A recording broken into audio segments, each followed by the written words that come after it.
Esto pasó en Un Plan Infalible. Bueno, estamos entonces... ¿Qué hora es? Faltan 10 minutos para las 11. Es la hora. Creo que es un gran momento para aparece. el invitado que tenemos aquí sentado con nosotros, Diego Singer. Bienvenido, filósofo, docente de la UBA. ¿Cómo estás? ¿Qué tal? ¿Cómo estamos? Estás aquí porque sos parte de un evento artístico, ¿podemos decir artístico? Cultural. Sí, podemos. Es Filosofía a la Gorra. ¿Qué significa esto? Bueno, son encuentros de filosofía, básicamente, son charlas de filosofía abiertas a todo público, que hago en distintos lugares, no académicos, es decir, en bares, en centros culturales, en librerías, en teatros independientes. ¿Por qué estos lugares, fuera de lo académico? Porque la idea justamente de hacer filosofía a la gorra es correrse de esas instituciones que tienen cierto peso respecto a que ahí se hace filosofía o ahí se produce, universidades, centros de investigación, etcétera, para poder encontrarse con otros, porque la idea es que justamente esos lugares son un poco cerrados y siempre están las mismas personas circulando, y para poder encontrarse con otros hay que ir a otros lugares. Entonces, básicamente se trata de eso, de abrirse a otros espacios. Me imagino que por un lado tendrás un público que va dispuesto a ver lo que haces, y te pasa de encontrarte o de identificar gente que está diciendo, ¿qué estoy haciendo acá? ¿Qué es esto? Y de pronto se quedan. Lo que pasa es que en general, ya hoy en día que lo hago hace bastante tiempo esto, convoco, digo, bueno, tal día en tal lugar estoy, vamos a hacer una charla sobre un tema en particular, y va toda la gente un poco a propósito. En algún momento quizás pasó que es un bar, depende del espacio, a veces si es un bar y hay gente ahí, pasa un poco eso, por ahí que alguien se queda o no. Pero es un poco más raro porque las charlas son largas, entonces por ahí alguien dice, bueno, estoy dispuesto y escucho 20 minutos de una charla, pero yo expongo 1 hora y media. Entonces, para el encuentro casual a veces es un poco excesivo. Sí. ¿Crees que hay que estar esa hora y media para poder llevarse una experiencia completa? ¿O que uno por ahí diga, bueno, creo que con esta media hora o ir 1 hora se puede sacar algo? No, la idea es que estén 1 hora y media y más. Y yo sé que es excesivo, Te pero quedás más vos, porque el tema es, o sea, yo primero expongo y no dejo a la gente participar ni hablar hasta que termine la exposición. Después paso la gorra y después sí hay una conversación. Y eso puede durar media hora, 1 hora, o ha durado hasta que las velas no ardan, digamos, ¿no? Depende del lugar, el espacio y la gente. Con lo cual a veces el promedio es que son más de 2 horas, 2 horas y media.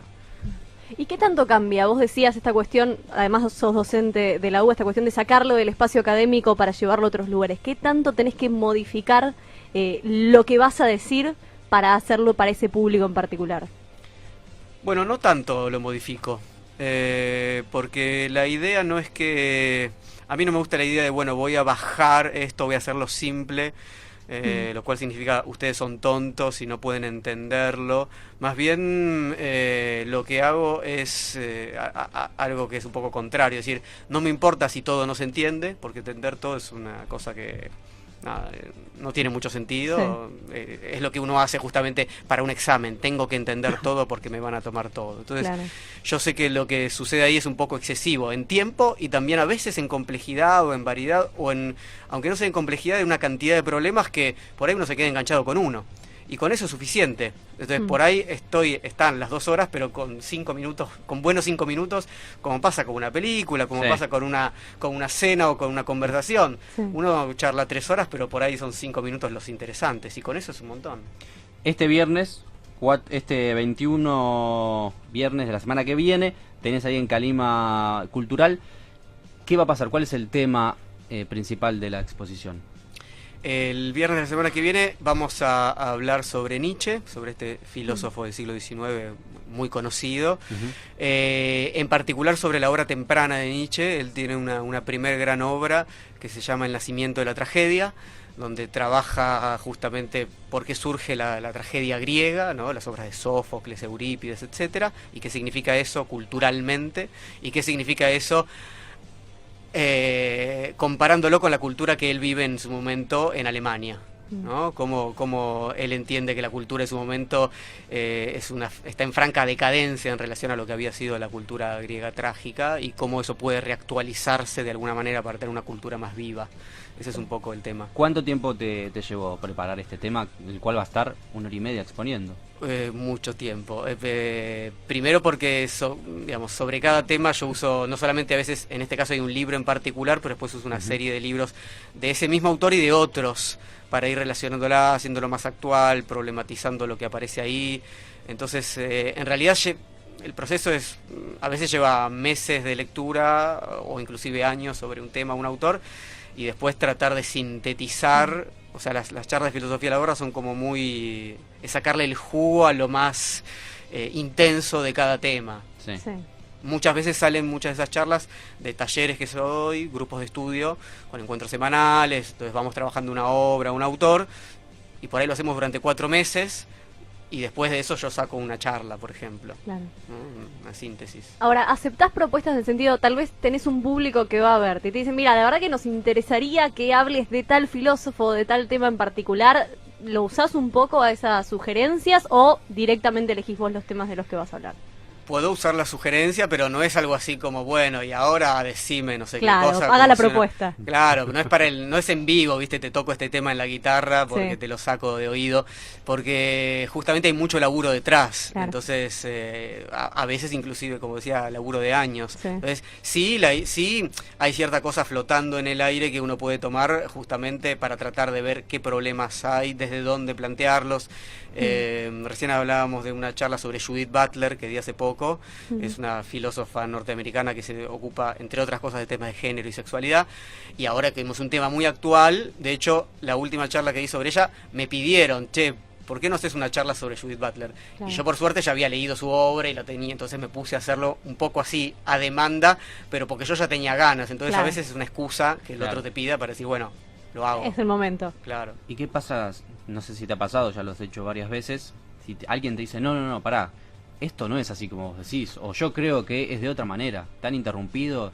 Sí, pero poco, porque yo al principio de la charla les digo que por favor no interrumpan y que al final va a haber un momento para eso. A veces hay alguno que no se aguanta y lo hace igual, pero enseguida, como les digo... A callar las voces. Sí, porque... Bueno, primero porque hay mucha gente que uno no conoce y con formaciones muy variadas, y hay gente que tiene muchas ganas de hablar, entonces es un problema eso. Cuando hay algo nuevo, como un pensamiento nuevo, hay que ser capaz de escuchar primero y después sí, pero el que quiere primero decir no, yo estoy en contra, o eso es ridículo, o eso es inaplicable, o eso es absurdo, sin haber leído, sin haber escuchado, es el que quiere escucharse a sí mismo repetir lo que Claro. ya sabe. Va a dar clases él. Exacto, entonces bueno, que dé clases y yo lo iré a escuchar y no lo voy a interrumpir Claro. hasta que él diga que, digamos, que es un momento para conversar. No por una cuestión de la autoridad, yo soy la voz de la autoridad o el autor es la voz de la autoridad, por una cuestión de que hay que ser generoso con alguien que propone algo y se comprometió con eso. Como decíamos recién, hay un músico y propone algo y está componiendo y hay que ser generoso con eso, no hablar encima, porque si no, bueno, me voy a hablar a otro lado. Claro. ¿Y qué crees vos que hoy en día ha cambiado en la filosofía? Por ahí, no sé si a nivel mundial, por ahí hablando en el plano nacional. ¿Qué ha cambiado? Sí. ¿Cómo sentís que la filosofía ha evolucionado? Sí, bueno, Si es que ha evolucionado. no, evolución no, cambio sí, te lo tomo. Evolución no, porque implica que el cambio es para mejor, quizás, ¿no? En eso mucho no creo, en que la cosa progrese. Sí que cambia.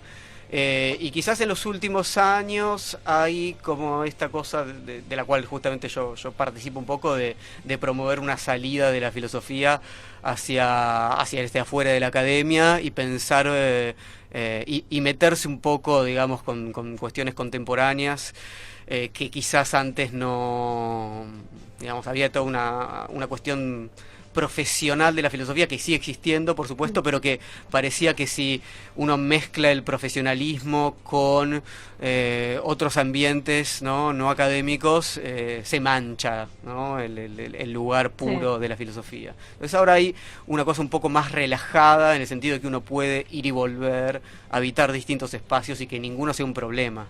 Claro. O sea, que no sea academia versus calle, que son, digamos, uno puede hacer de ambas cosas. Obviamente.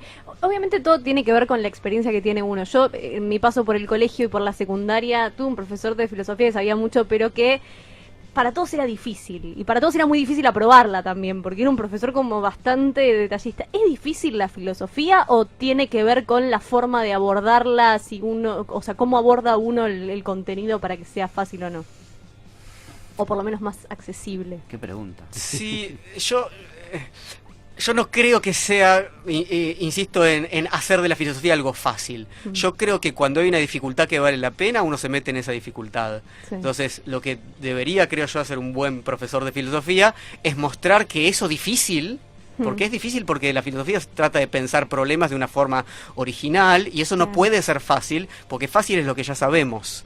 Entonces, evidentemente, así como una música nueva es difícil y uno tiene que escucharla generosamente, toda filosofía es difícil, pero es difícil también para los filósofos. Un filósofo nuevo te propone todo un mundo nuevo. Entonces, la pregunta es, ¿ese problema vale la pena?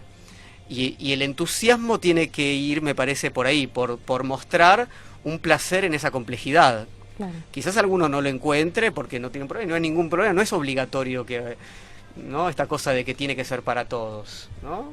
Claro. Para algunos será la música, para otros será otra cosa, pero tiene algo del orden de lo difícil, lo cual no significa hacerla difícil a propósito para que no accedan Claro. otros, ¿no? Tiene que ser una dificultad genuina. Claro. Y en este tipo de charlas, digo, necesariamente tengo que ir preparado si quiero ir a presenciar tu charla, a charlar, a debatir.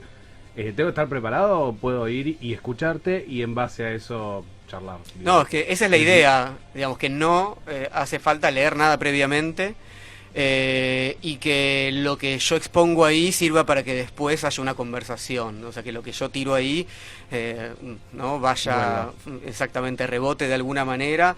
Y yo pongo esta cuestión de que no son necesarios conocimientos previos, como a veces se pone, ¿no? Así la leyenda, lo cual es una mentira absoluta, porque todo el mundo tiene un montón de conocimientos previos, Sí, sí, ¿no? claramente. Pero está la idea de que yo tengo que saber de filosofía para escuchar filosofía o participar. Ese sí que es un problema. O sea, es un problema en el sentido de que entonces es un saber técnico y solamente para especialistas. Entonces, ni es fácil, por un lado, ni hace falta tener un conocimiento técnico, sino que me puedo meter en una dificultad cualquiera si tengo ganas, y me parece que vale la pena eso. Con lo cual, ni siquiera hay que... A veces me preguntan, ¿qué libros vas a trabajar? Así lo leo. No, vení y después fíjate. La idea es que salgas con ganas de ir a buscar ese libro y leerlo en todo caso. ¿Te pasa que hay cosas que esperás despertar en las personas? Digo, con esto yo quiero despertar en el público determinado pensamiento, y después, por ahí en la charla, en la devolución, te lo encontrás o no. Bueno, sí, uno propone ciertos problemas y ciertos modos de abordarlos, y después en las devoluciones pasan cosas muy diferentes. Y eso, sobre todo, me doy cuenta cuando, como ahora está pasando ahí en Calima Cultural, que estoy haciendo charlas todos los viernes y muchas veces las repito 3 o 4 veces, y después voy cambiando el tema, y la conversación que ocurre después, la charla es la misma. Es casi como una obra de teatro en ese sentido. Yo ya la tengo preparada y la expongo, y después las conversaciones son absolutamente diferentes. Entonces, porque eso implica algo de esto de hacer filosofía de cuerpo presente, uno presente y los otros presentes, y lo que pasa ahí siempre es inesperado, ¿no? Los modos en que se interpreta. Recién hablabas de esto de la filosofía, de escuchar al otro, de hablar en base a lo que uno sabe o de lo que uno escuchó del otro, y a mí me hace acordar mucho a ciertas cuestiones que está viviendo hoy el periodismo en particular, con muchos periodistas que uno los escucha o los ve, y no te das cuenta que no están escuchando al entrevistado, que no están escuchando realmente ni a la gente ni nada, que hablan y que hablan y que hablan y que hablan. Realmente parece que la filosofía podría hacerse un lugar dentro de los medios y dentro de la comunicación como para poner un poco más de balance a ciertas cosas. Bueno, ese es un problema. Las primeras experiencias que tuve con el periodismo que a veces utiliza ciertos, pongo, intelectuales con muchas comillas para prestigiar ciertas posiciones, es un poco eso, ¿no? Quieren que vos no pongas cierto peso de la intelectualidad o como la llamemos en una posición que ellos ya tienen y no están abiertos a escuchar absolutamente para nada. Y me parece que ese problema es un enorme problema, porque para que haya una creación hacen falta como dos partes, una usina de creación y una receptividad. Si esa receptividad no está, no hay creación posible. Uno no crea en soledad, uno crea siempre en relación a otros, desde otros y para otros. Entonces siempre hace falta armar comunidad, y yo pienso las charlas así. Y el periodismo, o cierto periodismo, y sobre todo en los grandes medios, no quiere armar ese tipo de comunidad, sino repetir una y otra vez con distintos escenarios de fondo, o distintos invitados, o distintas cuestiones. Y es muy difícil que la producción filosófica encuentre un lugar medianamente adecuado, porque los tiempos de los medios de comunicación son muy distintos de los tiempos de la filosofía. Gilles Deleuze, un filósofo francés muy importante, decía en relación a esto, y quejándose de estos programas a los cuales los intelectuales van a promocionar sus libros, sí, ¿no? Y esas cosas, finalmente se trata de eso. Y también contra la idea de que del intelectual que se presenta en un lugar y dice, bueno, esto de pregúntenme lo que quieran y yo voy a opinar de todas las cosas, claro, como si no fuera necesario un tiempo para pensarlo y comprometerse con ese problema. Y el periodismo en general no tiene ese tiempo, dice, hoy es la coyuntura, el problema es este, y cada uno dispara. Claro. Que es la idea de los programas estos de panelistas, donde sí, están estos tipos que parecen que saben de todo, pero que no saben de nada, y lo importante es que se gritan unos a otros. Sí, o sea, cada uno está como basado en un personaje y reacciona en base a ese personaje. Está el pro, está el contra, etcétera. Es decir, eso es todo menos pensamiento, porque pensamiento puede implicar, y necesita, de hecho, silencio. Algo que el medio de comunicación no puede soportar. No. El medio de comunicación, o la televisión, o sea, necesita ruido. Dentro de ese ruido a veces puede pasar algo interesante, claro, y sucede, pero para pensar hace falta silencio. Y digamos, en el sentido de retirarse y ver qué pasa, y todo ese proceso, digo, por eso que son temporalidades que no pueden convivir demasiado. Por eso una cosa puede ser, bueno, la semana que viene vamos a hablar de tal problema, pensalo, y bueno, entonces ahí es otra cosa, porque uno ya viene con ciertos apuntes, ciertas cuestiones. Claro, vos hablabas del tiempo de los medios, esta cuestión de no poder hacer silencio. También pasa un poco en el mundo de la literatura y de los libros. Antes uno tenía a los distintos filósofos que escribían un libro porque tenían una idea para plasmar. Ahora las editoriales y muchos escritores lo dicen, necesito para 3 meses un libro, para un año un libro. ¿Notás que en la filosofía cuesta poner los pensamientos o generar nuevas preguntas y nuevas respuestas por este motivo de las editoriales? Sí, no solamente las editoriales, sino también el trabajo académico, que implica que hay que publicar papers, ¿no? Sí. E ir publicando para ir avanzando en la carrera de investigador, de académico. Es lo que Nietzsche llamaba los obreros doctos, ¿no? Les imponen son doctos, ¿no? Pero les imponen un ritmo de producción, que es el ritmo de producción moderno, y todos estamos un poco y justamente pensar es generar un contratiempo, es decir, un tiempo que sea diferente, y contratiempo en el sentido de problemático para el tiempo en el que se nos demanda producir. Y por eso es que hay una disrupción con cierto modo de funcionamiento de los medios de comunicación, ¿no? Porque antes, de hecho, filósofos que leemos, no sé, Hegel, ¿no? Escribe sus grandes libros durante mucho tiempo en relación a sus clases y qué sé yo, y edita mucho después, digamos, ¿no? Y mientras trabaja de muchas otras cosas, pero no es que, bueno, tengo que sacar ahora esto y lo otro. Hace falta una maduración y ciertas cuestiones de ego y ciertas cuestiones de demanda del sistema, ¿no? Te invitan y te demandan producir todo el tiempo. ¿Te ha pasado alguna vez durante una exposición que estabas hablando, que estabas exponiendo por ahí un tema que, no sé si la primera vez, la segunda, la tercera, y decís, me parece que esto no es así? Lo que pasa es que yo, antes de dar cada charla, cuando ya la tengo hecha, porque la repito varias veces porque lleva mucho trabajo, y además voy por distintos lugares, la vuelvo a repasar en mi casa el día anterior o el mismo día entera. Y es ahí donde Aparecen. donde digo, uy, esto que por ahí escribí hace 3 años, no me parece, lo cambio, agrego cosas, saco, o sea que modifico. O sea, ese es un ensayo. Sí, más que un ensayo es un... yo me tengo que entusiasmar con lo que yo estoy, si no la cosa no funciona, ¿no? Sí. Entonces, de hecho hay charlas que las dejé de dar. Me las di una sola vez o dos y dije, Ya está. no, o las tengo que reformular tanto que son otras charlas nuevas. Claro. Pero tiene que funcionar para mí para que funcione para el otro. Tiene que haber como una especie de encantamiento, Claro. ¿no? de magnetismo, y eso implica estar medianamente, o sea, ver que ahí pasa algo. Sí, sí, sí. Bueno, no deja de ser un orador que está exponiendo y que tenés que transmitir eso. Más allá del saber, también hay una cuestión corporal, una cuestión de la palabra que tiene que llegar. Bueno, Diego, muchas gracias. Entonces, los viernes, ¿a qué hora es? A las 9 de A la las noche. 9, en Calima Cultural, ahí donde estaba el Centro Cultural Matienzo. Exacto, Matienzo 2424. Muy bien, Filosofía a la Gorra, entonces, para aquellos que estén ahí en el lado A de Radio La Bici y estén interesados, un nuevo plan infalible. Gracias, Diego. Gracias a ustedes.